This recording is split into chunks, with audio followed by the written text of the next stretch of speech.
Assalamualaikum warahmatullahi wabarakatuh.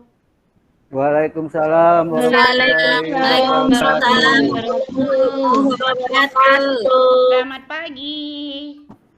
Selamat pagi, Bu. Pagi, Bu. Selamat pagi, Bu. Karena sekarang kan zaman pandemi. Eh, Sebaiknya kita itu menjaga kesehatan dengan mandi, dengan makan, kemudian juga dalam aktivitas sehari-hari kita juga harus menerapkan yang namanya menjaga jarak, mencuci tangan, dan memakai masker.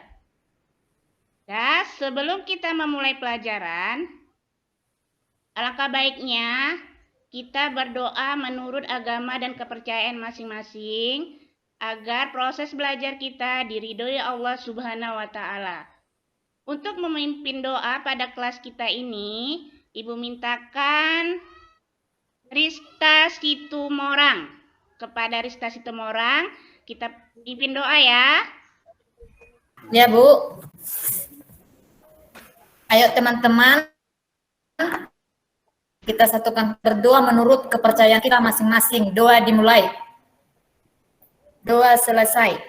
Terima kasih Situ Rista. Sampai Maroke berjaya pulang-pulang, tak menyambung menjadi satu, itulah Indonesia.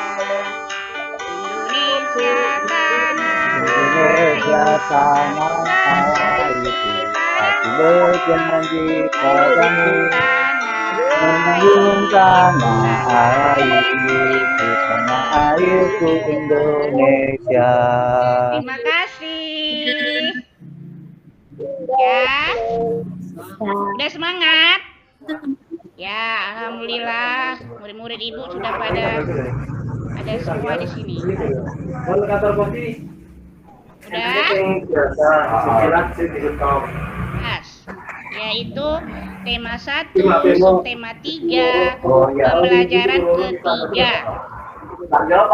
Adapun tujuan pembelajaran kita pada hari ini adalah yang pertama adalah pengaruh siswa mengetahui pengaruh letak geografis Indonesia sebagai negara maritim dan kepulauan. Yang kedua, siswa dapat menentukan ide pokok pada setiap paragraf. Tujuan yang ketiga adalah siswa mampu menganalisis nilai-nilai Pancasila dalam kehidupan sehari-hari.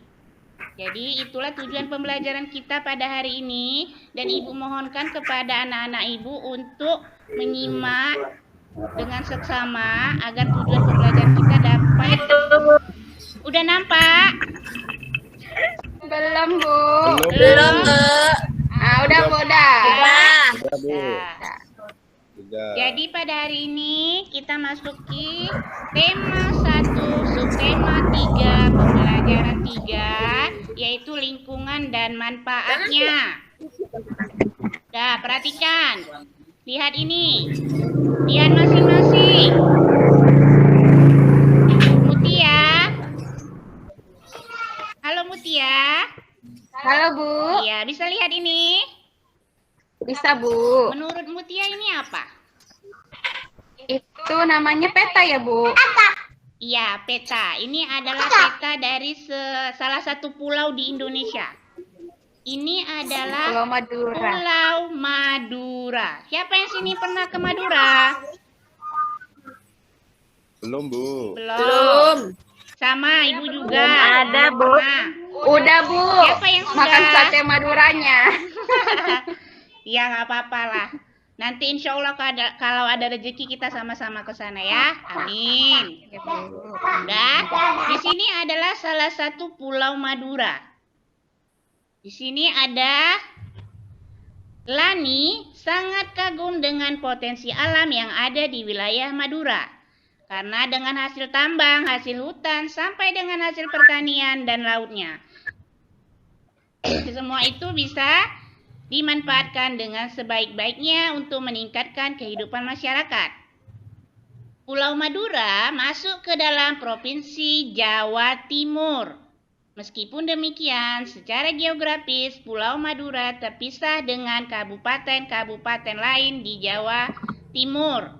Madura merupakan pulau tersendiri yang terpisah dengan Pulau Jawa. Lihat, ini bisa dilihat di Sumantoro. Bisa, Bu. Sumantoro. Jembatan, Bu. Ya, ini adalah jembatan. Ada yang tahu ini jembatan apa? Suramadu, Bu. Iya, Suramadu. ya, jembatan Suramadu. Suramadu itu singkatan dari apa? Siapa yang tahu? Surabaya, Madura ya, Iya, Bu? Surabaya, Madura. Madura. Jadi, untuk kita ke Surabaya dan Madura, sekarang itu ada jembatan yang namanya Jembatan Suramadu. Untuk memudahkan kita sampai ke sana. Jadi kalau antara Surabaya dan Madura, itu sekarang bisa pakai jalur apa ini? Jalur darat, Jalur jembatan. Darat. Jadi antara Jembatan, Pulau Bu. Madura dengan Surabaya sekarang lebih mudah kita untuk ke sana. Untuk mencapai Pulau Madura harus melewati selat. Namun dengan pembangunan nasional dibangun jembatan Suramadu yang melintasi Selat Madura menghubungkan Surabaya dengan Madura. Untuk mencapai Madura bisa melakukan perjalanan darat. Kondisi Pulau Madura yang terpisah dengan Pulau Jawa tersebut merupakan contoh kecil dari kondisi geografis Indonesia pada umumnya. Karena pada dasarnya Indonesia itu terletak atau disebut juga dengan negara maritim. Kenapa disebut dengan negara maritim? Karena luas laut Indonesia sangat luas. Lautnya luas dari Lautnya daratan. luas, sehingga disebut sebagai negara maritim. Jembatan Suramadu itu adalah salah satu contoh bentuk geografis Indonesia. Itu secara lebih kecilnya.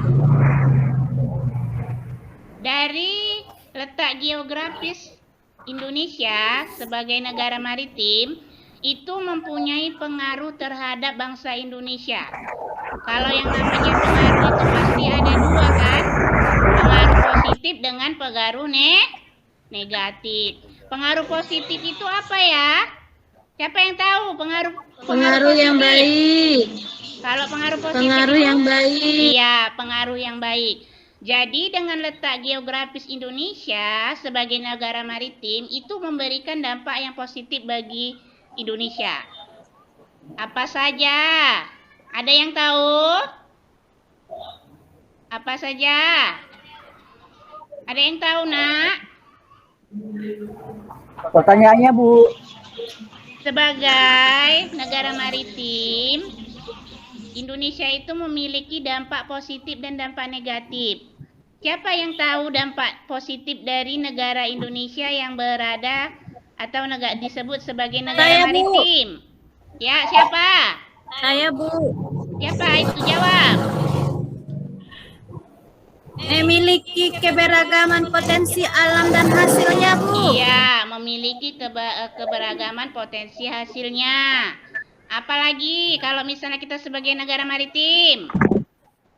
Banyak sumber dayanya, Bu. Memiliki Ya. banyak pantai. Pantai. Kalau pantainya banyak berarti menambah devisa Ikannya banyak. daerah tersebut. Kemudian apalagi dampak positifnya? Apa ada yang lagi? Di sini lihat. Ada beberapa dampaknya.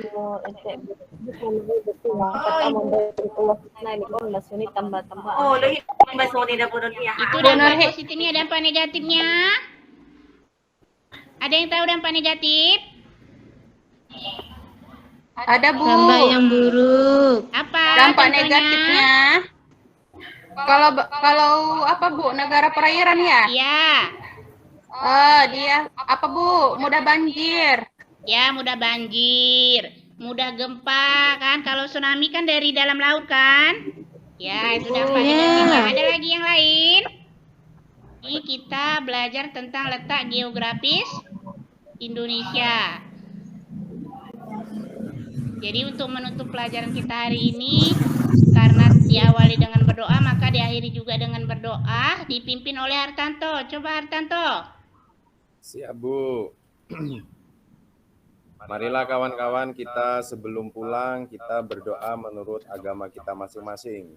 Berdoa mulai. Berdoa selesai.